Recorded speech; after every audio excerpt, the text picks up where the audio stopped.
আসসালামু আলাইকুম প্রিয় দর্শক, আপনাদেরকে শুভেচ্ছা সহ আমন্ত্রণ জানাচ্ছি চ্যানেলের সংবাদে। আর এখনকার সংবাদ নিয়ে আপনাদের সাথে আছি আমরা দুজন, আমি খায়রুল বাশার এবং আমি ফাবলিহা বুশরা। শুরুতেই চলুন দেখে নিই ফ্রেশ প্রিমিয়াম টি সংবাদ শিরোনামগুলো।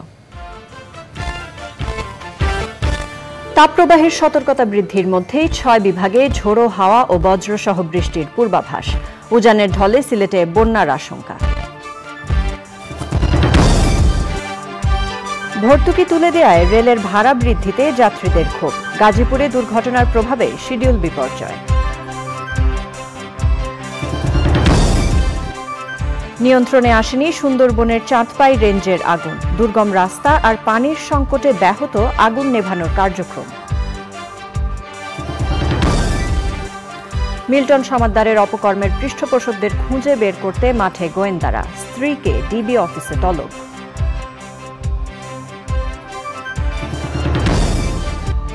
বৈশ্বিক উষ্ণতা রোধ ও বাস্তুতন্ত্র রক্ষায় সমন্বিত উদ্যোগের আহ্বান। নতুন উদ্ভাবনে গবেষণা কার্যক্রম বাড়ানোর তাগিদ। এবং আলু তুলতে মাঠে নামল খুদে 20 শিক্ষার্থী। হৃদয়ে মাটি ও মানুষের উদ্যোগে ফিরে চল মাটির টানে জুনিয়র কর্মসূচি।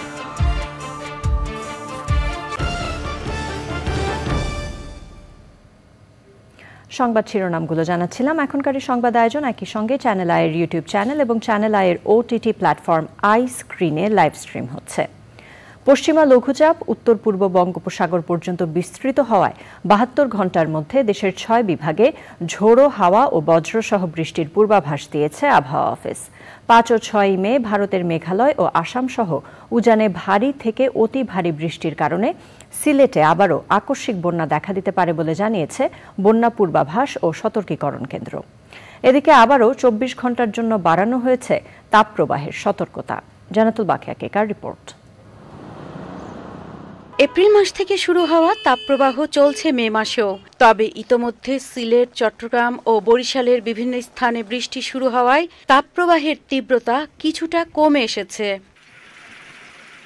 আবহাওয়া অফিস জানিয়েছে আগামী 72 ঘণ্টার মধ্যে রাজশাহী, রংপুর, ঢাকা, ময়মনসিংহ, বরিশাল ও চট্টগ্রাম বিভাগে বিভিন্ন স্থানে অস্থায়ী দমকা ও ঝোড়ো হাওয়া এবং বজ্রসহ বৃষ্টি হতে পারে।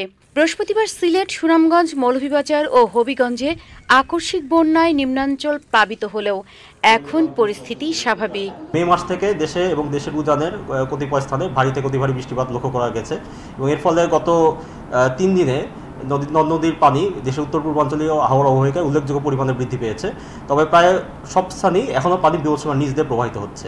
সিলেটের 2টি পয়েন্টে পানি স্বল্প সময়ের জন্য প্রাক মৌসুমী বিপদসীমা অতিক্রম করেছিল, যেটি বর্তমানে নেমে এখন স্বাভাবিক সীমা দিয়ে প্রবাহিত হচ্ছে। আগামী 48 ও 72 ঘণ্টায় ভারী বৃষ্টিপাতের প্রেক্ষিতে দেশের উত্তর পূর্বাঞ্চলীয় হাওড় অববাহিকার নদ-নদীর সময় পানি সমতল সময় বিশেষে দ্রুত বৃদ্ধি পেতে পারে। আবহাওয়াবিদরা বলছেন, উপমহাদেশীয় এলাকায় তাপীয় লঘুচাপ তৈরির কারণে প্রথমবারের মতো দেশের বিস্তীর্ণ অঞ্চলে দীর্ঘদিন তাপপ্রবাহ পরিস্থিতি বিরাজ করছে। এই বিশ্ব উষ্ণায়নের প্রক্রিয়ার কারণে আমাদের এই অঞ্চলে কি বলা হয় তাপীয় লঘুচাপটি কিন্তু শক্তিশালী হয়েছে এবং তাপ প্রবাহ হয়েছে। সীমা লঘুচাপের প্রভাবটা বাংলাদেশের অন্যান্য অঞ্চলে না থাকলেও আসাম, মেঘালয় অঞ্চলে কিন্তু তার প্রভাব ছিল। বঙ্গোপসাগর থেকে জলীয় বাষ্পের যোগান পাওয়ার কারণে ওই সকল অঞ্চলে গত 2 সপ্তাহ ধরেই নিয়মিতভাবে কিন্তু সেখানে বৃষ্টিপাত হচ্ছে। এই রিজার্ভারগুলো ছিল, সেই রিজার্ভারগুলি কিন্তু প্রায় পরিপূর্ণ হয়ে পড়েছিল এবং সেই পরিপূর্ণতা থেকেই কিন্তু বাংলাদেশের নর্থ ইস্টার্ন বারে কিন্তু বর্তমানে যে ফ্লাশ ফ্লাড সিচুয়েশন, এই সিচুয়েশনটা কিন্তু তৈরি হয়েছে। রাজশাহী, পাবনা, যশোর, খুলনা, কুষ্টিয়া, চুয়াডাঙ্গা অঞ্চলে এখনো চলছে তীব্র তাপপ্রবাহ। জানাতুল বাকিয়া কেকা, চ্যানেল আই, ঢাকা। রেল কর্তৃপক্ষ 100 কিলোমিটারের বেশি দূরত্বে ভ্রমণের ক্ষেত্রে ভর্তুকি সুবিধা তুলে দেয় বেড়েছে রেলের ভাড়া। ট্রেনের টিকিটের মূল্য বৃদ্ধিতে ক্ষোভ প্রকাশ করেছেন যাত্রীরা। পদ্মা সেতু সর্বোচ্চ সুবিধা নিশ্চিত করতে ঢাকা ভাঙ্গা রাজবাড়ী রুটে কমিউটার ট্রেন চালু করেছে রেলওয়ে। অন্যদিকে গাজীপুরের জয়দেবপুরে রেল দুর্ঘটনার কারণে শনিবার সকাল থেকে ট্রেন যাত্রায় বড় ধরনের শিডিউল বিপর্যয় দেখা দেয়। রেল সংশ্লিষ্টরা বলছেন রোববারের মধ্যে শিডিউল স্বাভাবিক হবে। শহীদুল্লাহ রাজু রিপোর্ট। রেলের ভর্তুকি সুবিধা 4 মে শনিবার থেকে তুলে দেয়ায় দূরপাল্লার ভ্রমণে গন্তব্যভেদে টিকিটের দাম বেড়েছে 20 টাকা থেকে 400 টাকা পর্যন্ত। বেশি দূরত্বের ভাড়া বাড়ানোর বিষয়টি পুনর্বিবেচনার দাবি জানিয়ে যাত্রীরা বলছেন এতে আরেক দফা চাপে পড়বেন স্বল্প আয়ের মানুষ। আমাদের কষ্ট করে, মানে আমরা তো কৃষকের ঘরের সন্তান, আমাদের পরীক্ষা দিতে আসতে হয়, ঢাকা মাঝে মধ্যে আসতে হয়। ভাড়া বাড়ছে কিন্তু সার্ভিস সে পরিমাণে নাই, এবং সেখানে সাধারণ মানুষের এটা একেবারে ক্রয় ক্ষমতার বাইরে চলে গেছে। ট্রেনে সাধারণত কিন্তু মধ্যবিত্ত নিম্নবিত্তরা চলাচল করে, তো সেখানে তাদের এই ভাড়া বৃদ্ধিটা কিন্তু আসলে অ্যাকচুয়ালি ট্রেন বিমুখ হবে, মানুষের কষ্ট দুর্ভোগ বাড়বে। রেল কর্তৃপক্ষ বলছে রেলের ভাড়া আসলে বাড়েনি, যাত্রী সেবার মান বাড়ানো ও লোকসান কমাতে বেশি দূরের যাত্রীদের ভাড়ায় যে ভর্তুকি দেওয়া হতো তা বন্ধ করা হয়েছে। দূরত্ব অনুপাতে আমাদের একটা রেয়ার দেওয়া হতো, যাত্রী সাধারণকে আপনার কনসেশন দেওয়া হতো, সেই রেয়ারটা প্রত্যাহার করা হয়েছে, যার কারণে আপনার আর ভাড়া বৃদ্ধি হলে প্রতি কিলোমিটার ওয়াইজ ভাড়া বৃদ্ধি হতো, লোকাল মেল কমিউটার আন্দোলন সব ক্ষেত্রেই ভাড়া বৃদ্ধি হতো, সেটা কিন্তু হয়নি। এদিকে দুর্ঘটনার জেরে শনিবার সকাল থেকে রেলের শিডিউল বিপর্যয়ে ভোগান্তিতে পড়েন যাত্রীরা। শিডিউল বিপর্যয় রোধে সর্বোচ্চ চেষ্টা করা হচ্ছে জানিয়েছে রেল কর্তৃপক্ষ।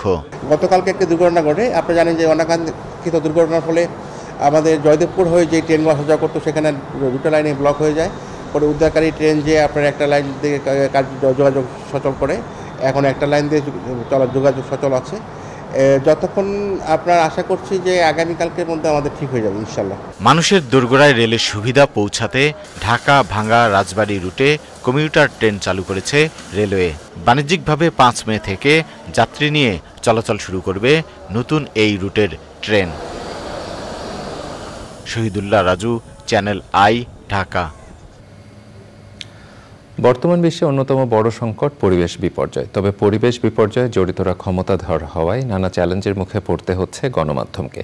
বিশ্ব মুক্ত গণমাধ্যম দিবসের আলোচনায় বক্তারা বলেছেন অন্তত 9টি আইন আছে যেগুলো স্বাধীন সাংবাদিকতার অন্তরায়। তথ্য ও সম্প্রচার প্রতিমন্ত্রীও বলেছেন যে কোনো আইনি অপব্যবহারের সুযোগ থাকে, তবে এর বিরুদ্ধেও এক হতে হবে। নাজিব বেগের রিপোর্ট। সারা বিশ্বে কমছে বনাঞ্চল, অতিরিক্ত কার্বন নিঃসরণের প্রভাব পড়ছে তাপমাত্রায়। তবে অপরিকল্পিত নগরায়ন ও গাছ কেটে ফেলাকেও তাপপ্রবাহের কারণ বলে মনে করছেন পরিবেশ সংশ্লিষ্টরা। বিশ্ব মুক্ত গণমাধ্যম দিবসের এবারের প্রতিপাদ্য পরিবেশগত সংকট মোকাবেলায় সাংবাদিকতা।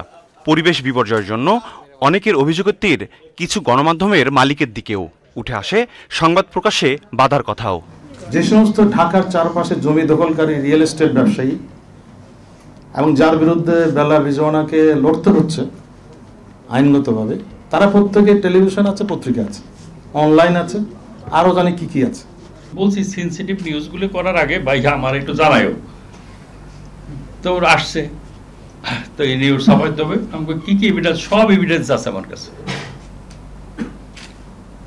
এইটার সাথে সাথে আমার কাছে একটা অনেক বড় জায়গা থেকে ফোন আসলো, এই রিপোর্টটার জন্য আমি না ছাপাই।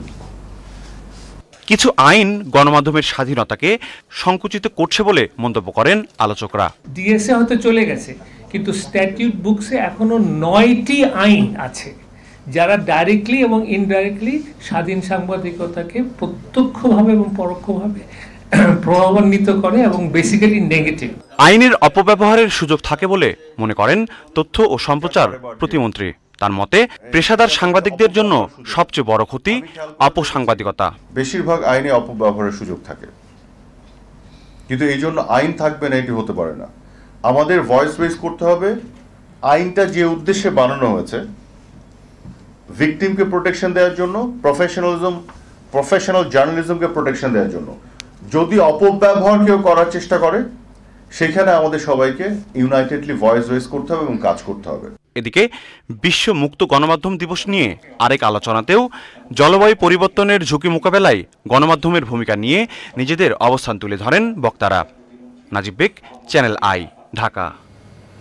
নিয়ন্ত্রণে আসেনি সুন্দরবন পূর্ব বন বিভাগের চাঁদপাই রেঞ্জের আমরবুনিয়া এলাকায় লাগা আগুন। দুর্গম রাস্তা আর পানির সংকটে ব্যাহত হচ্ছে আগুন নেভানোর কার্যক্রম। রাতে আগুন নেভানোর কাজ স্থগিত রাখা হয়েছে। রবিবার সকালে আবারও আগুন নেভানোর কাজ শুরু হবে বলে জানিয়েছেন খুলনা বিভাগীয় বন কর্মকর্তা মাহফিজুর রহমান মাহফুজের পাঠানো তথ্যে আফরোজা হাসির রিপোর্ট। শনিবার বিকালে সুন্দরবনের আমরবুনিয়া ও গুলিশাখালীর মাঝামাঝি এলাকায় আগুনের সূত্রপাত। বনের গভীরের কয়েক কিলোমিটার এলাকায় আগুনের বিস্তৃতি। খবর পেয়ে নিয়ন্ত্রণে কাজ শুরু করেন ফায়ার সার্ভিসের 2টি ইউনিট ও বন বিভাগের 4টি ফাঁড়ির বনরক্ষীরা। তাদের সাথে যোগ দেন স্থানীয়রাও। জায়গায় আগুন জ্বলতে আছে। আমরা তো পানি প্রচুর বন হেঁটে টানতে আছে, ওই ড্রেন অল্প অল্প পানি আছে, কিনছি নিজেই সেই পানি ডুয়াই নিয়ে নেমাইনি আগুন ধরিয়ে অল্প অল্প। প্রশাসনের লোক তারা অনেক দূর পানি এনে মারতে আছে, তারপরও এখনো আগুন লিখতে আছে না। ঠান্ডা হয়ে গেছে, যার কারণে এখন ফায়ার সার্ভিস ঢুকতে পারতেছে না। আগুন নেভাতে সর্বাত্মক চেষ্টা চালাচ্ছে প্রশাসন। তবে দুর্গম রাস্তা আর পানির সংকটে ব্যাহত হচ্ছে অগ্নি নির্বাপন কার্যক্রম। আমাদের ফায়ার সার্ভিসের যে টিম এসেছে, তারা কাজ শুরু করতে তাদের মেশিন এখনো এখানে আনতে পারেনি। নৌকা এবং যানবাহন এবং যাতায়াতের পথ প্রস্তুত না করার জন্য। তো আমরা সর্বোচ্চ এফোর্ট দিচ্ছি যাতে দ্রুত আগুন নিয়ন্ত্রণ করা যায়। কি কারণে আগুনের সূত্রপাত সে বিষয়ে তথ্য নেই বন কর্মকর্তার কাছে। সাথে সাথে আমরা অতি দ্রুত এখানে পৌঁছাই। আগুন মোটামুটি নিয়ন্ত্রণে আছে, লোকজন আগুন নিবানোর চেষ্টা করেছে, কিছুটা নিয়ন্ত্রণে আছে, ফায়ার ব্রিগেড চলে আসছে। প্রাথমিকভাবে খুব বেশি ক্ষয়ক্ষতি হয়েছে বলে আমাদের ধারণা নাই। আসলে পুরোপুরি ঘুরে দেখতে পারি নাই, যেহেতু সন্দেহ হয়ে গেছে। ক্ষয়ক্ষতি কমাতে ফায়ার লাইনের মাধ্যমে আগুন নিয়ন্ত্রণে রাখার চেষ্টা করছেন সংশ্লিষ্টরা। আফরোজা হাসি, প্রকৃতি ও জীবন ডেস্ক, চ্যানেল আই। মিল্টন সমাদ্দারের অপকর্মের পৃষ্ঠপোষকদের খুঁজে বের করতে মাঠে নেমেছেন গোয়েন্দারা। ওইসব অপকর্মের বিষয়ে জানতে রবিবার সকালে ডিবি অফিসে তলব করা হয়েছে মিল্টনের স্ত্রী মিতু হালদারকে। এনামুল কবির রূপমের রিপোর্ট। আশ্রম পরিচালনার নামে মানবিক মুখোশের আড়ালে নানা অপকর্মের মামলায় গ্রেপ্তার child and old age care chairman Milton সমাদ্দারের রিমান্ড চলছে। তার বিরুদ্ধে মামলা হয়েছে 3টি। অভিযোগ ভুয়া মৃত্যু সনদ সৃষ্টি, টর্চার সেলে নিয়ে নির্যাতন, মানব পাচার, প্রতারণা ও জালিয়াতি। এক মামলায় রিমান্ডের প্রথম দিনে মিন্টু রোড ডিবি কার্যালয়ে দফায় দফায় গোয়েন্দাদের জিজ্ঞাসার মুখে মিল্টন। প্রতিবন্ধী, বৃদ্ধ, প্যারালাইজড এই লোকগুলি সে কিভাবে কালেকশন করে, তার অর্থটা কিভাবে আসে, তার টর্চার সেলে কারা কারা তাকে সহায়তা করতেন, সোশ্যাল নেটওয়ার্ক ব্যবহার করেছে যে অর্থ উপার্জন করত, সে তার লেখাপড়া নেই, কারা তাকে প্যাট্রোনাইজ করত, এগুলি আমরা তদন্তে বের করে নিয়ে আসবো। ওনার স্ত্রীর কাছে আসলে আপনারা কি জানতে চাইবেন? এই বিষয়গুলো তার স্ত্রী এগুলি জানতো কিনা, প্রতিবন্ধী, বৃদ্ধ, প্যারালাইজড মানুষগুলি, এবং তারা আসলে তারা অ্যাবনর্মাল আচরণ করার কথা সে পিঠাতো, এগুলো জানতে চাই।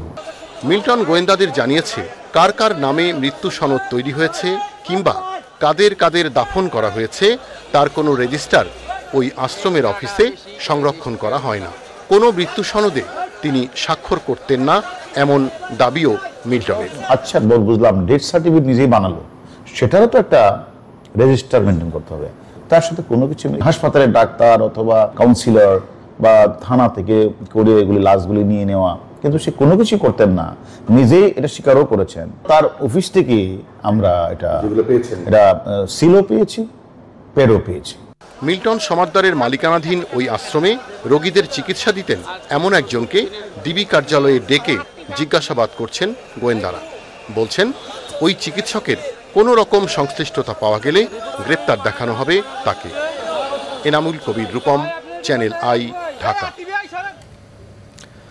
চামড়া শিল্পে শ্রমিকদের ন্যূনতম মজুরি 22,776 টাকা করার প্রস্তাব দিয়েছে সিপিডি। বর্তমানে 13,500 টাকা মজুরি পাওয়া শ্রমিকদের দাবি 25,000 করার। চামড়া শিল্প মালিক পক্ষ জানিয়েছে 22,776 টাকা মজুরি বাস্তবায়ন সম্ভব হবে না তাদের পক্ষে। ন্যূনতম মজুরি বোর্ডের চেয়ারম্যান বলেছেন, শিল্পের স্বার্থে মালিক ও শ্রমিক উভয়ের কথা শুনে মজুরি চূড়ান্ত করা হবে। রিজভি নেওয়াজ রিপোর্ট। চামড়া শিল্পের শ্রমিকদের জন্য প্রথম মজুরি বোর্ড গঠিত হয় 1970 সালে। তখন ন্যূনতম মাসিক মজুরি ছিল 110 টাকা। এরপর 1994 সালে এটি নির্ধারিত হয় 1440 টাকা, 2011 সালে 8750 টাকা এবং সর্বশেষ 2018 সালে 13,500 টাকা মজুরি ঠিক করা হয় শ্রমিকদের জন্য। অবশ্য সিপিডির গবেষণায় উঠে এসেছে 69% ট্যানারি মালিকরা এটা বাস্তবায়ন করেন না। ন্যূনতম মজুরি প্রস্তাব করছি 22,776 টাকা। আমরা আশা করি যে এরকম একটি নাম্বারের ভিত্তিতে মালিক পক্ষ শ্রমিক পক্ষ আলোচনায় বসলে অবশ্যই তারা সেখান থেকে একটা গ্রহণযোগ্য সমাধানে আসতে পারবে। শ্রম মন্ত্রণালয়ের তদারকি না থাকায় মালিকরা ন্যূনতম মজুরি বাস্তবায়ন করেন না বলে অভিযোগ করেন শ্রমিক নেতারা। মালিকেরা যদি চুক্তি করে সে চুক্তি বাস্তবায়ন না করলে আমাদের দেশের নিয়ম অনুযায়ী হয় তাদেরকে আইনের সম্মুখীন হতে হয়। সেক্ষেত্রে আপনারা ইতিমধ্যে শুনেছেন যে ডাইফি একটা ট্যানারি বলেছে যে 6 বছরের মধ্যে ডাইফির কোনো তদন্ত টিম সেখানে যায়নি। হাজারীবাগ থেকে সাভারে স্থানান্তরিত হলেও শিল্প মন্ত্রণালয়ের আন্তরিকতার অভাবে ট্যানারিগুলো পরিবেশ বান্ধব হতে পারছে না। কাজেই চীনের কাছে জিম্মি হয়ে তারা ব্যবসা হারাচ্ছে, ফলে ন্যূনতম মজুরি বাস্তবায়ন করতে পারছে না, জানান মালিক প্রতিনিধি। গ্যাসের মূল্য বৃদ্ধি হওয়ার কারণে, আপনার বিদ্যুতের মূল্য বৃদ্ধি হওয়ার কারণে অঘোষিতভাবে আপনার কিন্তু এই বিদ্যুতের মূল্য আপনার বৃদ্ধি করছে, যার কারণে দেখা যাচ্ছে আমাদের প্রোডাকশন কস্ট বেড়ে যাচ্ছে। আম্পায়ারের ভূমিকায় থেকে একটি গ্রহণযোগ্য সমাধানের পথে যাওয়ার প্রতিশ্রুতি দেন ন্যূনতম মজুরি বোর্ডের চেয়ারম্যান। দুই পক্ষের আলোচনার ভিত্তিতে আমরা একটা যে বোর্ডটা একটা আম্পায়ারের ভূমিকা পালন করবে এবং মালিক শ্রমিককে কাছাকাছি আসার একটা এনকারেজ করবে যে আপনি বাড়ান আপনি কমান, এইভাবে করে আমরা একটা সম্মানজনক একটা বেতন কাঠামোর হলে তখন আমরা বোর্ড মেম্বাররা পজিটিভলি সেগুলো সাইন করি। রপ্তানি শিল্পের মধ্যে চামড়া শিল্পের শ্রমিকদের ন্যূনতম মজুরি সবচেয়ে বেশি। অবশ্য এই খাতে শ্রমিকদের স্বাস্থ্য ঝুঁকিও অনেক বেশি। রিজভিন আওয়াজ, চ্যানেল আই, ঢাকা। বৈশ্বিক উষ্ণতার রোধ ও খাদ্য সংকট মোকাবেলা সহ বাস্তুতন্ত্র রক্ষায় সচেতনতা, গবেষণা সমন্বিত উদ্যোগ নিতে হবে বলেছেন বিশিষ্টজনেরা। তারা বলেছেন এক্ষেত্রে উদ্ভিদের শ্রেণীবিন্যাস হতে পারে কার্যকর উপায়। এ নিয়ে ঢাকা বিশ্ববিদ্যালয়ে আয়োজিত ত্রিবার্ষিক ট্যাক্সোনমি সম্মেলনে উঠে আসে সময় উপযোগী পরিকল্পনা ও করণীয়। আলিম আল রাজের রিপোর্ট।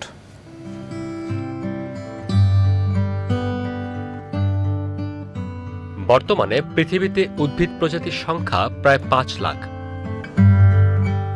এই 5 লাখ প্রজাতির উদ্ভিদ একটি থেকে অন্যটি ভিন্নতর, কিন্তু মানুষের অদূরদর্শী ও অপরিকল্পিত নগরায়নে নির্বিচারে প্রকৃতি থেকে হারিয়েছে অসংখ্য উদ্ভিদ প্রাণী।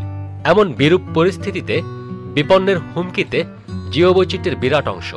তাই ভবিষ্যতের বাসযোগ্য ধরিত্রী বিনির্মাণে সবুজ প্রযুক্তির সর্বোচ্চ ব্যবহারের পাশাপাশি পরিকল্পিত সবুজায়নে গুরুত্ব আরোপ। বাংলাদেশ অ্যাসোসিয়েশন অব প্ল্যান্ট ট্যাক্সোনমিস্ট BATP'র উদ্যোগে ঢাকা বিশ্ববিদ্যালয় উদ্ভিদ বিজ্ঞান বিভাগে আয়োজিত ত্রিবার্ষিক প্ল্যান্ট ট্যাক্সোনমি সম্মেলন। টেকসই উন্নয়ন লক্ষ্যমাত্রা অর্জনে গবেষকদের নতুন উদ্ভাবনে গবেষণা কার্যক্রম পরিচালনার তাগিদ দেওয়া হয়। আমাদের প্রথম থেকে কিন্তু একটা সচেতনতা এবং দীর্ঘমেয়াদী পরিকল্পনা নিয়ে সামনে এগিয়ে যেতে হবে এবং ট্যাক্সোনমিস্টদেরকে কিন্তু সেই ভূমিকা পালন করতে হবে। আমাদের ফরেস্ট রিসোর্স, আমাদের সামুদ্রিক রিসোর্স, আমাদের প্ল্যান্ট রিসোর্স, আমাদের ন্যাচারাল রিসোর্স, এগুলোকে যদি আমরা কাজে লাগাতে চাই তাহলে আমাদের প্রত্যেকটা স্পিসিসকে, ট্যাক্সোনমির বেসিক ডিলিং হচ্ছে স্পিসিসের সাথে, সেই স্পিসিসকে আমাদের চিনতে হবে, স্পিসিসের ভ্যালুটা নির্ধারণ করতে হবে। উইলিয়াম রক্সবারো আমাদের ভারতবর্ষের প্রায় 2000 গাছের নাম লিখছেন। তাহলে উনি কি বটনিস্ট ছিলেন? মূলত না। বাবু মুকিত মজুমদার বাবু বটনিস্ট না, কিন্তু উনিও উদ্ভিদ এবং প্রাণী, পরিবেশ, প্রকৃতি, জীবন নিয়ে কাজ করেন। প্রকৃতি বাঁচলে জীবন বাঁচবে, আর জীবন বাঁচলে প্রকৃতি বাঁচবে। শুধু আলোচনা ও পরিকল্পনায় সীমাবদ্ধ না থেকে সবাইকে নিজ ক্ষেত্র থেকে সচেতন ও উদ্যোগী হওয়ার বিকল্প নেই বলেছেন প্রকৃতি বন্ধু বীর মুক্তিযোদ্ধা মুকিত মজুমদার বাবু। সারা পৃথিবীব্যাপী আমি বলবো আমাদের আগের অবস্থার থেকে আমরা অনেক দূরে চলে এসেছি, সরে গেছি। আজকে যদি গরমের কথা বলি, আজকে যদি খরার কথা বলি, আজকে যদি বায়ু দূষণের কথা বলি, আজকে মাটি দূষণের কথা বলি, সবই কিন্তু আমাদের দ্বারা তৈরি। দিন দিন কিন্তু আমরা আমাদের অবস্থা যেমন দুর্বিষহ করে ফেলেছি, পাশাপাশি কিন্তু আমাদের ভবিষ্যৎ প্রজন্মের জন্য কিন্তু এমন একটা জায়গা রেখে যাচ্ছি যে তারা কিন্তু আমাদের কখনোই কিন্তু ক্ষমা করবে না। আমাদের কিন্তু অনেক প্রাণী আমাদের এই পৃথিবী থেকেও হারিয়ে গেছে এবং বাংলাদেশ থেকেও হারিয়ে গেছে, সেই সাথে সাথে গাছও কিন্তু অনেক হারিয়ে গেছে। আমাদের কিন্তু প্র্যাকটিক্যালি মানুষের কাছে যেতে হবে এবং আমাদের এই বার্তাগুলো যেমন পৌঁছে দিতে হবে, পাশাপাশি কিন্তু অ্যাক্টিভলি কাজ করতে হবে, পরিবর্তন আনতে হবে। আসুন আমরা সবাই হাতে হাত মিলিয়ে একসাথে এগিয়ে আসি এবং আমরা এই দেশটাকে ভালোবেসে এই দেশের জন্য কিছু করি। অপরিকল্পিত নগরায়ন, মানব ঘটিত ও প্রাকৃতিক দুর্যোগ এবং বৈশ্বিক উষ্ণায়ন ও জলবায়ু পরিবর্তনের ক্ষতিকর প্রভাব মোকাবিলায় পরিকল্পিত বনায়ন এখন সময়ের দাবি, যার জন্য ট্যাক্সোনমির জ্ঞান অপরিহার্য। আসুন আমরা সবাই শপথ নিই, দেশ বাঁচাবো, দেশের গাছকে ভরিয়ে তুলব। পারস্পরিক মিথস্ক্রিয়ার মাধ্যমে নতুন জ্ঞান সৃষ্টিতে এই সম্মেলন কার্যকর ভূমিকা রাখবে বলে আশা প্রকাশ করা হয়। আয়োজনের সহযোগী প্রকৃতি ও জীবন ফাউন্ডেশন এবং মিডিয়া পার্টনার চ্যানেল আই। আলিমাল রাজি, চ্যানেল আই, ঢাকা। চ্যানেল আইয়ের হৃদয়ে মাটি ও মানুষের উদ্যোগে ফিরে চল মাটির টানে জুনিয়র অনুষ্ঠানে এবার রাজধানীর ক্যামব্রিয়ান স্কুল অ্যান্ড কলেজের 20 ক্ষুদে শিক্ষার্থী মাঠে নেমেছে আলু তুলতে। এর আগে স্কুলটির ইংরেজি ভার্সনের শিক্ষার্থীরা কৃষি উন্নয়ন ও গণমাধ্যম ব্যক্তিত্ব শাইখ সিরাজের সঙ্গে মুন্সিগঞ্জে কৃষকের মাঠে আলু রোপণ করেছিল। বিস্তারিত জানাচ্ছেন Tanvir Ashik. Cambrian school and কলেজের এই ক্ষুদে 20 শিক্ষার্থী চ্যানেল আইয়ের প্রাঙ্গণ থেকে আবার চলেছে মুন্সিগঞ্জে। গত ডিসেম্বরে ওরা কৃষকের মাঠে আলু রোপণ করে এসেছিল, এবার সেই আলু মাঠ থেকে তুলতে যাচ্ছে।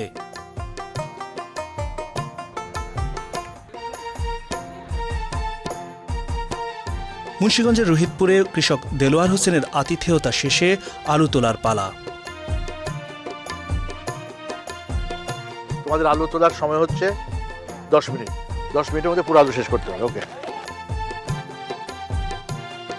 দারুণ উৎসাহ নিয়ে শিক্ষার্থীরা জীবনের প্রথম নিজের উৎপাদিত ফসল তুলল।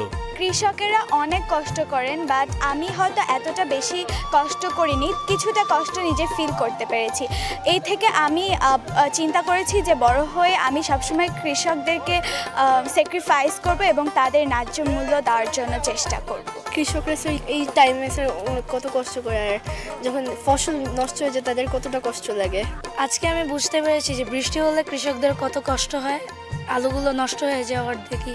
আমি বড় হয়ে কৃষকদের জন্য যত কিছু করতে পারি আমার পক্ষে সম্ভব সব করে ট্রাই করব। জলবায়ু পরিবর্তনের অভিঘাত সম্পর্কে সচেতন হওয়ার পরামর্শ দেন অনুষ্ঠানটির পরিচালক কৃষি উন্নয়নে গণমাধ্যম ব্যক্তিত্ব শাইখ সিরাজ।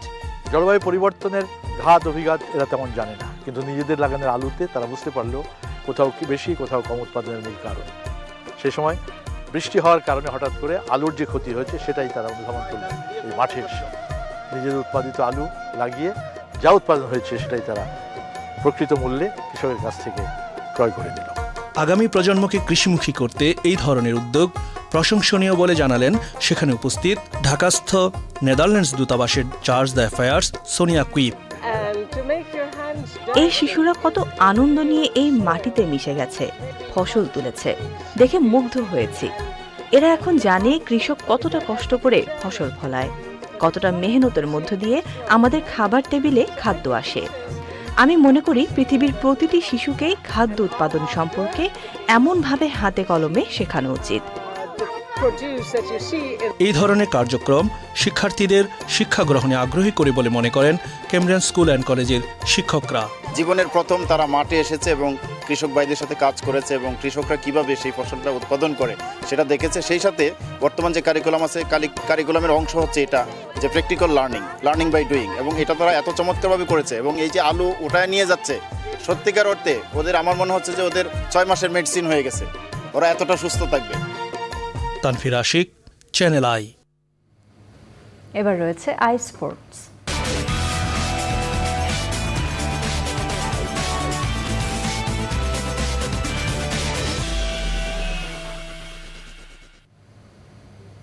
খেলাধুলার আপডেট নিয়ে আই স্পোর্টসে আছেন সহকর্মী রাহুল রায়। যাচ্ছি তার কাছে।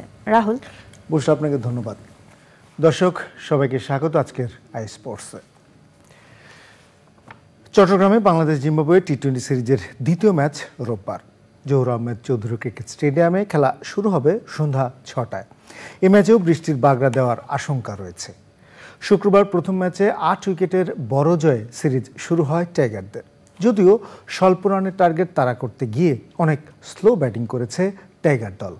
ইনিংস সর্বোচ্চ ব্যক্তিগত 67 রান করলেও তানজিদ হাসান তামিমের ইনিংসটি একেবারে নিশ্ছিদ্র ছিল না। একাধিকবার জীবন পেয়ে ইনিংস সাজান এই ওপেনার। তাছাড়া ওপেনিং জুটি বড় না হওয়ায় টপ মিডল অর্ডারে বরাবরের মতোই চাপ তৈরি হয়েছে। আগের ম্যাচে ভুল ত্রুটি কাটিয়ে এ ম্যাচেও জয়ের জন্যই মাঠে নামবে দল। ম্যাচের আগে শনিবার বিশ্রামে কাটিয়েছে বাংলাদেশ দল। চিটাগাংয়ে বরাবর ব্যাটিং ফ্রেন্ডলি উইকেট, তো ইনশাল্লাহ চেষ্টা করবো আমাদের এজ এ বোলিং ইউনিট আমরা এইভাবে ভালো করার। আর অবশ্যই আমাদের ব্যাটসম্যান ভালো টাচে আছে, তো এখান থেকে যদি তারা ভালো একটা স্কোর নিয়ে যেতে পারে তো ইনশাল্লাহ এটা বিশ্বকাপে বা আমাদের বিশ্বকাপের আগে যেটা টুর্নামেন্ট আছে ইউএসএতে এটা ভালো কাজে দেবে। বাবুর এখানে 4-5টা প্লেয়ার আছে যারা অনেক ফ্র্যাঞ্চাইজি ক্রিকেট খেলে, ওই দিক থেকে আমরা অনেক পিছিয়ে আছি। তো কিছুদিন আগে ওরা শ্রীলঙ্কাতে ওরা ভালো একটা সিরিজ শেষ করেছে টি-20-তে, আপনারা সবাই দেখেছেন। তো আসলে টি-20-তে আসলে কখনো হালকাভাবে নেওয়ার কিছু নেই। ব্যাট হাতে বাজে সময় কাটাচ্ছেন জাতীয় দলের ওপেনার লিটন কুমার দাস। বাংলাদেশের জার্সিতে 3 ফরম্যাট মিলিয়ে গত 23 ইনিংসে কোনো 50ও নেই লিটনের। শুক্রবার জিম্বাবুয়ের বিপক্ষে চট্টগ্রামে প্রথম ম্যাচে ব্লেজিং মুজাররাবানির গতি আর সুইংয়ে এলোমেলো হয়ে যায় লিটনের মিডল স্টাম্প। এই আউটের পর সমালোচনার নতুন ডালপালা মেলেছে ক্রিকেট পাড়ায়। অনেকেই লিটনের বিশ্বকাপ দলে জায়গা পাওয়ার বিপক্ষে কথা বলছেন। অনেকে মনে করেন লিটনকে এখনই বিশ্রামে পাঠানো উচিত। তবে বাংলাদেশ দলের নতুন ব্যাটিং কোচ ডেভিড হ্যাম্প জানিয়েছেন রানে ফিরতে মরিয়া লিটন, পরিশ্রম করে যাচ্ছেন দ্রুত নিজের হারানো ছন্দ ফিরে পেতে। He might be low on runs in terms of output, but he's working really hard in his game, and that's the key thing for us is he's continuously trying to get better and come through that. Players go through troughs where they score runs, they don't score some, or go in patches where they're not as fluent. So he's just working through that at the moment, but he's working really hard in his game, and that's the most important thing. এবার জানাবো ফুটবলের খবর। Bangladesh premier league ফুটবলে 2 জায়ান্টের লড়াইয়ে Bashundhara Kings 2-1 গোলে হারিয়েছে আবাহনী লিমিটেডকে। এই জয়ে লিগ শিরোপার আরও কাছে গেল কিংসরা। বাংলাদেশ প্রিমিয়ার লিগ ফুটবলে আবাহনীর কাছে কখনোই হারেনি বসুন্ধরা কিংস। কিংস অ্যারেনায় ম্যাচের 5 মিনিটে রাকিব হোসাইনের গোলে লিড নেয় বসুন্ধরা কিংস। 35 মিনিটে পেনাল্টি পায় কিংসরা। সে সুযোগে ব্যবধান 2-0 করে নেন মিগুয়েল ফিগুয়েরা। বিরতি থেকে ফিরে ম্যাচের 50 মিনিটে আবাহনীর পক্ষে ব্যবধান কমিয়ে আনেন স্টুয়ার্ট। খেলার বাকিটা সময় আর গোলের দেখা পায়নি দু দলের কেউই। 14 ম্যাচে 37 পয়েন্ট পাওয়া বসুন্ধরা কিংসের চ্যাম্পিয়ন হতে লাগবে আর মাত্র একটি জয়। আগামী সপ্তাহে মোহামেডানকে হারালেই 3 ম্যাচ হাতে রেখে টানা 5ম শিরোপা জয়ের উৎসবে মাতবে কিংসরা। এবার দেশের বাইরের ফুটবলের খবর। স্প্যানিশ লা লিগায় কাদিজকে 3-0 গোলে হারিয়েছে রিয়াল মাদ্রিদ। এই জয়ে লিগ শিরোপার আরও কাছে এগিয়ে গেল গ্যালাকটিকাস। খেলার প্রথমার্ধ ছিল গোলশূন্য। ম্যাচের 51 মিনিটে দারুণ এক গোলে রিয়াল মাদ্রিদকে এগিয়ে নেন ব্রাহিম দিয়াজ। এরপর ম্যাচের 68 মিনিটে ব্যবধান দ্বিগুণ করে রিয়াল মাদ্রিদকে 2-0-তে এগিয়ে নেন জুডে বেলিংহাম। খেলার 72 মিনিটে বদলি হিসেবে নামেন তারকা ফরওয়ার্ড ভিনিসিয়াস জুনিয়র। ম্যাচের একেবারে অন্তিম সময়ে 93 মিনিটে দলের হয়ে তৃতীয় গোলটি করেন হোসেলো। লিগের 34তম ম্যাচ শেষে 27টি জয় ও 6 ড্রয়ে মোট 87 পয়েন্ট নিয়ে এককভাবে এগিয়ে রইল রিয়াল। 73 পয়েন্টে দ্বিতীয় স্থানে বার্সেলোনা।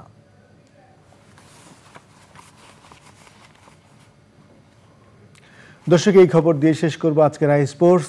ফিরে যাচ্ছি বুশরার কাছে। রাহুল, ধন্যবাদ আপনাকে। এবার অন্যান্য খবর। ঝিনাইদহ 1 আসনের উপনির্বাচনে আওয়ামী লীগের প্রার্থী হিসেবে মনোনীত হয়েছেন সাবেক উপজেলা চেয়ারম্যান মোহাম্মদ নায়েব আলী জোয়ারদার। শনিবার সন্ধ্যায় গণভবনে আওয়ামী লীগের সংসদীয় মনোনয়ন বোর্ডের সভায় এই সিদ্ধান্ত নেওয়া হয়। সভাপতিত্ব করেন দলের সভাপতি ও সংসদীয় মনোনয়ন বোর্ডের সভাপতি শেখ হাসিনা। সভা শেষে আওয়ামী লীগের সাধারণ সম্পাদক ওবায়দুল কাদের বলেন, নায়েব আলী একজন পরীক্ষিত নেতা। আওয়ামী লীগের সর্বসম্মতক্রমে তাকে মনোনয়ন দেয়া হয়েছে। ঝিনাইদহ 1 আসনের সংসদ সদস্য ও জেলা আওয়ামী লীগের সভাপতি আব্দুল হাই গত 16 মার্চ ব্যাংককের বমরুনগ্রাদ হাসপাতালে চিকিৎসাধীন অবস্থায় মারা যাওয়ায় আসনটি শূন্য হয়। সর্বসম্মতিক্রমে আওয়ামী লীগ মনোনয়ন বোর্ড শেখ হাসিনার সভাপতিত্বে তাকে মনোনয়ন দেওয়ার সিদ্ধান্ত গ্রহণ করে। আমি সেটা বলতে চাই না। বিএনপি যাদেরকে এক্সপেল করছে, ভোট বর্জনের কথা বলছে, বাস্তবে যেটা সত্য সেটা হচ্ছে বিএনপি নেতাদের কথা তাদের উপজেলা পর্যায়ে কেউই শুনছে। এবার সবাই কিন্তু প্রার্থিতায় আছে, কাজে এসব অন্তঃসার শূন্য বক্তব্য দিয়ে সিদ্ধান্ত নিয়ে কোনো লাভ নেই, যেটা মাঠে কার্যকর হচ্ছে না। প্রিয় দর্শক, সংবাদের এই পর্যায়ে নিচ্ছি ছোট্ট একটি বিরতি। বিরতির পর জানিয়ে ফিরব।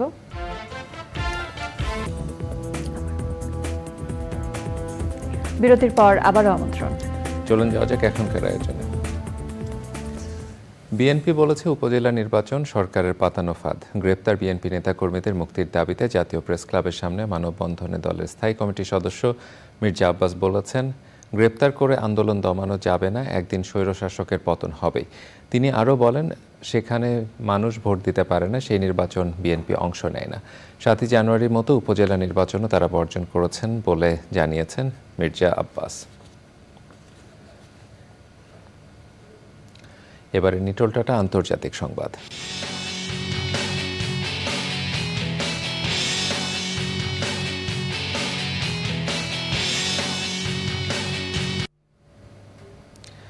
গাজায় ইসরায়েলে গণহত্যার প্রতিবাদে যুক্তরাষ্ট্রে নজিরবিহীন ছাত্র বিক্ষোভ ভিন্ন রূপ নিয়েছে। শিক্ষার্থীদের সঙ্গে একাত্মতা জানিয়ে আন্দোলনে যোগ দিচ্ছেন শিক্ষকরাও। আন্দোলন ঠেকাতে মারমুখী মার্কিন পুলিশ। গ্রেপ্তারের পাশাপাশি শিক্ষার্থীদের বহিষ্কারের হুমকি দেয়া হচ্ছে। নির্যাতন ও ধরপাকড়ের শিকার হচ্ছেন শিক্ষকরাও। ছাত্র আন্দোলন ছড়িয়ে পড়েছে এশিয়া, ইউরোপ ও অস্ট্রেলিয়ার বিশ্ববিদ্যালয়েও।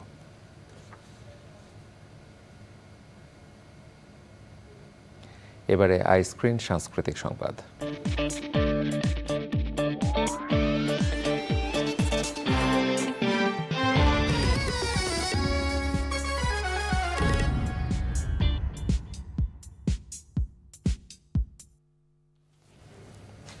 শহীদ জননী জাহানারা ইমাম স্মৃতি জাদুঘর বাংলাদেশ জাতীয় জাদুঘরের কাছে হস্তান্তর করা হয়েছে। সকালে বাংলাদেশ জাতীয় জাদুঘরে আয়োজিত হস্তান্তর অনুষ্ঠানে মুক্তিযুদ্ধ মন্ত্রী আকম মোজাম্মেল হক বলেন, বর্তমান প্রজন্মের অনেকেই এখনও শহীদ পরিবারের ইতিহাস জানে না। তাদের ইতিহাস জানাতে এই উদ্যোগ ভূমিকা রাখবে। অনুষ্ঠানে সংস্কৃতি প্রতিমন্ত্রী জাহানারা ইমামের ৭১ দিনগুলি বইটি শিক্ষা প্রতিষ্ঠানে পাঠ্যক্রমে অন্তর্ভুক্ত করার দাবি জানান। অনুষ্ঠানে ছিলেন জাতীয় জাদুঘরের মহাপরিচালক মোহাম্মদ কামরুজ্জামান, শহীদ জননী জাহানারা ইমামের ছোট ছেলে সাইফ ইমাম জামি, ট্রপা মজুমদার ও ফেরদৌস আহমেদ সহ বিশিষ্টজনেরা। পূবালী ব্যাংক কৃষি সংবাদ।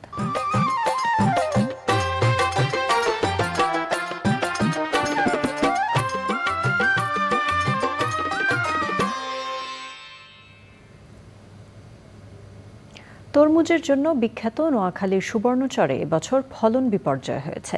কৃষি বিভাগ বলছে, একই জমিতে বারবার একই ফসল আবাদ, লবণের পরিমাণ বৃদ্ধি ও জলবায়ু পরিবর্তনে ক্ষতিগ্রস্ত হচ্ছেন কৃষক।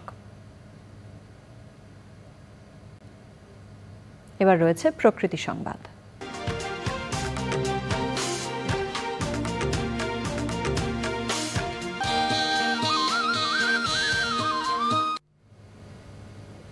প্রতিষ্ঠাবার্ষিকী উদযাপনের কর্মপরিকল্পনা নির্ধারণে ময়মনসিংহে প্রকৃতি ও জীবন ক্লাবের সদস্য এবং উপদেষ্টাদের নিয়ে সভা হয়েছে। শনিবার নগরীর গ্রিন পয়েন্টে আয়োজিত সভায় সভাপতিত্ব করেন ক্লাবের সভাপতি অধ্যক্ষ অবসরপ্রাপ্ত lieutenant colonel doctor Mohammad Shahabuddin. প্রকৃতি ও জীবন ক্লাবের সাধারণ সম্পাদক অবসরপ্রাপ্ত অতিরিক্ত এসপি মোহাম্মদ মামুন রানার পরিচালনায় সভায় বক্তৃতা করেন ক্লাবের উপদেষ্টা মোহাম্মদ চান মিয়া, AHM মোতালেব, ইয়াজদানি কুরাইশি কাজল, আব্দুল কাদের চৌধুরী মুন্না, আনিসুর রহমান আনিস, সহসভাপতি প্রফেসর মোহাম্মদ শামসুজ্জামান বিদ্যুৎ, সাংগঠনিক সম্পাদক ওসমান গনি সুমন, সমন্বয়কারী শেখ মহিউদ্দিন আহমেদ, সাহিত্য ও সাংস্কৃতিক সম্পাদক মোহাম্মদ শাহিন তাজ, স্বাস্থ্য ও ক্রীড়া সম্পাদক মোহাম্মদ ইয়ামিন, তথ্য ও প্রযুক্তি সম্পাদক মোহাম্মদ কুদরতে এলাহি। সভায় প্রকৃতি ও জীবন ক্লাবের প্রতিষ্ঠাবার্ষিকী এবং বিশ্ব পরিবেশ দিবসে আলোচনা সভা, র্যালি, লিফলেট বিতরণ ও বৃক্ষরোপণ কর্মসূচি পালনের সিদ্ধান্ত নেওয়া হয়। প্রিয় দর্শক, সংবাদের পর্যায়ে নিচ্ছে একটি বিরতির পর জানিয়ে ফিরব। বাড্ডার সাঁতারকুলে বাসা থেকে অজ্ঞাত নারীর মরদেহ উদ্ধার।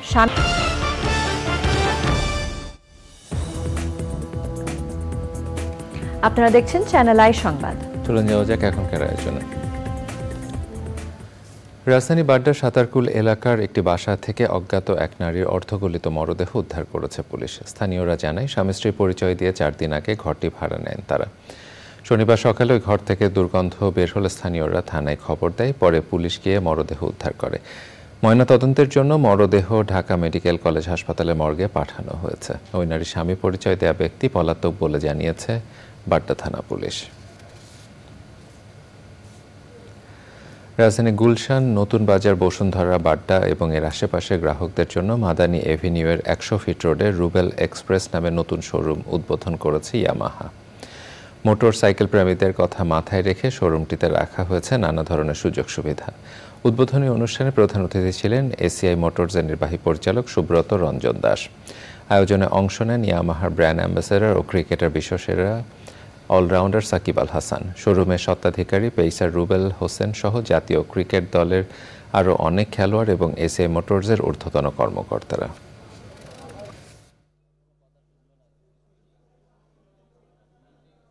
স্পেশালি ঢাকা শহরে যে জ্যাম, এই জায়গাটাতে যেভাবে ইয়ামাহা সাপোর্ট দিয়ে যাচ্ছে, আমার মনে হয় শুধু বাইকের দিক থেকেই না, সেফটি, মানুষের সচেতনতা, অন্যান্য আরও যত দিক আছে, যেভাবে ইয়ামাহা কাজ করে যাচ্ছে, আসলে এটা অসাধারণ।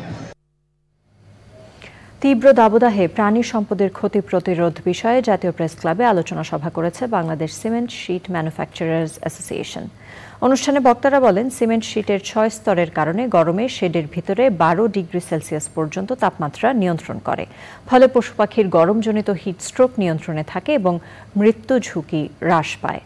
উপস্থিত ছিলেন বাংলাদেশ ডেয়ারি ফার্মার্স অ্যাসোসিয়েশনের সভাপতি মোহাম্মদ ইমরান হোসেন, বাংলাদেশ পোল্ট্রি ইন্ডাস্ট্রিজ অ্যাসোসিয়েশনের মহাসচিব মোহাম্মদ মহসিন, বাংলাদেশ খামার রক্ষা জাতীয় কমিটির ভারপ্রাপ্ত মহাসচিব AK Fazlul Haque, breeder association of বাংলাদেশের সভাপতি মাহবুবুর রহমান, অধ্যাপক আনোয়ারুল হক বেগ এবং অন্যরা।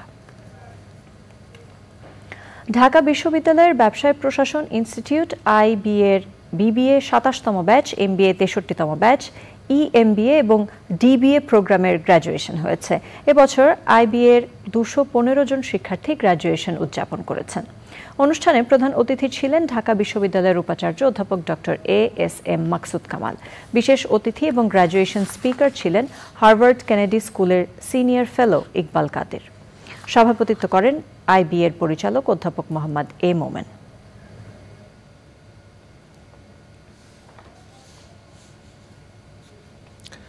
Controller and auditor general Mohammad Nurul Islam বলেছেন, সরকারি অর্থ সর্বোচ্চ সতর্কতা ও মিতব্যয়িতার সাথে ব্যয় করার মাধ্যমে সরকারি ব্যয় ব্যবস্থাপনার সঠিক নিয়ন্ত্রণ সম্ভব।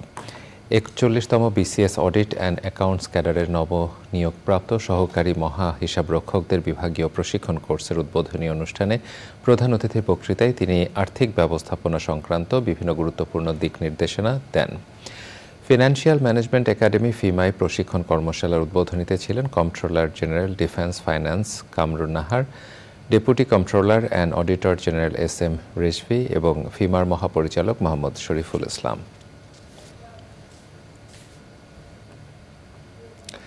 Military institute of science and technology MIST-তে ইলেকট্রিক্যাল ও ইলেকট্রনিক ইঞ্জিনিয়ারিং এবং ইনফরমেশন ও কমিউনিকেশন টেকনোলজি বিষয়ক 3 দিনের সম্মেলন শেষ হয়েছে। সমাপনীতে প্রধান অতিথি ছিলেন ডাক, টেলিযোগাযোগ ও তথ্য প্রযুক্তি প্রতিমন্ত্রী জুনায়েদ আহমেদ পলক MP। বিশেষ অতিথি ছিলেন সেনাবাহিনীর chief of general staff lieutenant general Wakeruzzaman. কনফারেন্সের চিফ প্যাট্রন ছিলেন মেজর জেনারেল মোহাম্মদ সাইদুল ইসলাম। সম্মেলনে বাংলাদেশ সহ যুক্তরাষ্ট্র, যুক্তরাজ্য, Canada, Australia, Norway, Sweden, Denmark, Malaysia, দক্ষিণ কোরিয়া, চীন, সংযুক্ত আরব আমিরাত, ভারত এবং জাপানের বিশেষজ্ঞ ও গবেষকরা অংশ নেন। কোরাল রিফ প্রপার্টিজে বিনিয়োগ করে কক্সবাজারে নির্মিত হোটেল হেরিটেজ কর্তৃপক্ষের বিরুদ্ধে হয়রানি করেছেন হোটেলটিতে বিনিয়োগকারীরা।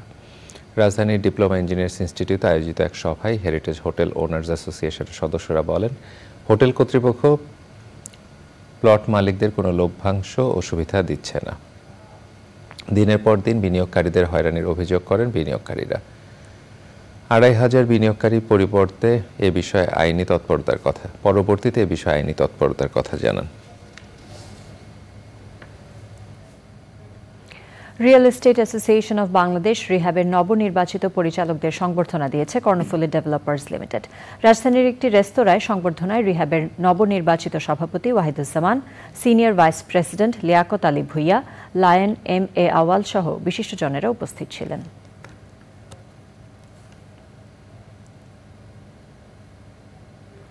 চট্টগ্রামে হক ইলেকট্রনিক্সের সহায়তায় যমুনা ইলেকট্রনিক্স অ্যান্ড অটোমোবাইলসের এক্সক্লুসিভ শোরুম সহ 13টি শোরুম উদ্বোধন করা হয়েছে। উদ্বোধন করেন যমুনার ব্র্যান্ড অ্যাম্বাসেডর চিত্রনায়িকা শবনম বুবলি। পরে হোটেল পেনিনসুলায় বৃহত্তর চট্টগ্রাম অঞ্চলের ডিলার ও ব্যবসায়ী পার্টনারদের নিয়ে অনুষ্ঠিত হয় বিজনেস মিট। এতে বক্তৃতা করেন চট্টগ্রাম চেম্বারের সভাপতি ওমর হাজ্জাজ, হক ইলেকট্রনিক্সের ব্যবস্থাপনা পরিচালক ইকরামুল হক পাটোয়ারি, যমুনা ইলেকট্রনিক্সের হেড অফ বিজনেস সাজ্জাদুল ইসলাম সহ অন্যরা। পরে চিত্রনায়িকা শবনম বুবলি ও অন্যান্য শিল্পীদের অংশগ্রহণে হয় মনোজ্ঞ সাংস্কৃতিক অনুষ্ঠান।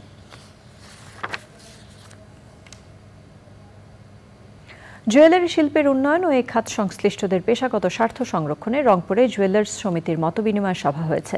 Rangpur chamber of commerce and industry মিলনায়তনে জেলা বাজুসের সভাপতি এনামুল হক সোহেলের সভাপতিত্বে সভায় প্রধান অতিথি ছিলেন কেন্দ্রীয় কমিটির সহসভাপতি সমিত ঘোষ। বক্তৃতা করেন বাজুসের উপদেষ্টা রুহুল আমিন রাসেল, সহ সম্পাদক মোহাম্মদ তাজুল ইসলাম, কার্যনির্বাহী সদস্য মোহাম্মদ সালাম। মতবিনিময় সভায় রংপুর নগরী সহ জেলার বিভিন্ন এলাকার জুয়েলার্স মালিকরা অংশ নেন।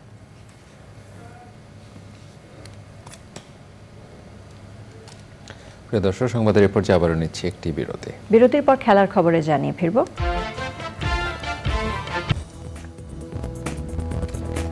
বিরতির পর আবারও আমন্ত্রণ চ্যানেল আই সংবাদে। চলুন যাওয়া যাক এখনকার আয়োজনে। বরগুনার পত্থরঘাটে সাংবাদিকদের বিরুদ্ধে ডিজিটাল আইনে মামলা ও পিরোজপুরে নাগরিক টিভির প্রতিনিধির উপর হামলার প্রতিবাদে রাজধানীতে মানববন্ধন করেছে বরিশাল ডিভিশনাল জার্নালিস্ট অ্যাসোসিয়েশন। সংগঠনের সভাপতি তারিকুল ইসলাম মাসুমের সভাপতিত্বে জাতীয় প্রেস ক্লাবের সামনে মানববন্ধনে অংশ নেন সাংবাদিকদের বিভিন্ন সংগঠনের নেতাকর্মীরা। সাংবাদিকদের হয়রানি অনেক ঘটনায় পুলিশের ইন্ধন থাকে বলে অভিযোগ করেন বক্তারা। পিরোজপুরে সাংবাদিকদের উপর হামলায় জড়িতদের 24 ঘন্টার মধ্যে গ্রেপ্তারের আহ্বান জানান সাংবাদিক নেতারা।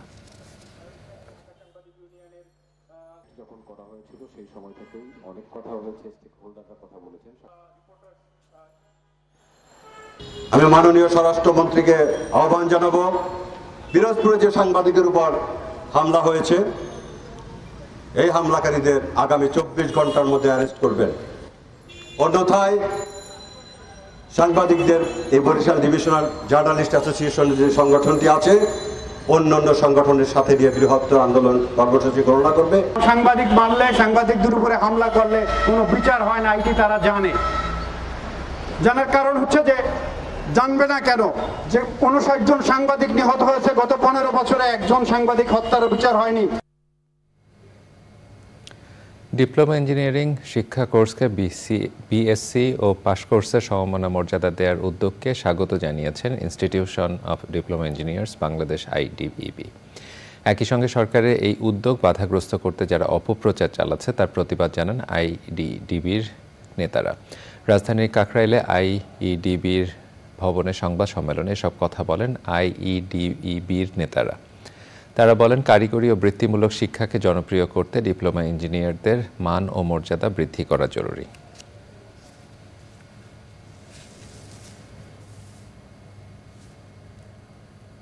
এবার রয়েছে খেলার খবর।